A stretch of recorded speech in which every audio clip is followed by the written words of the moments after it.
For the first time, watch Gemini's imagination turn into comic books. Gemini has great features and tools that can turn your imagination into a comic book.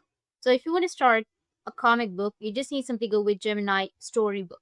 Search for Gemini Storybook on your browser. Make sure that you have a stable internet connection. After that, just simply go with the first link, which will take you to the Gemini Storybook section for the stories only you could imagine. So click on it and then go with Start Your Story, which will be in the middle of your screen. And make sure that you've logged into your Gemini application. Once you do that, you just need to simply go and ask your Gemini to create something. You need to enter the prompt. Like, for example, here you will have a prompt which is my 7-year-old doesn't want to sleep over at their grandma's house. So create a storybook to help them cope. Or you will have some more options right here. You can just simply go and use them or create a prompt of your own. So I've selected an example, which is right here.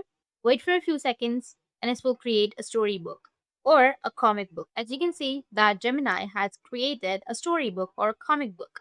You can click on it and it is of 10 pages. That's it. And if you have any questions, feel free to comment below. Thanks for watching.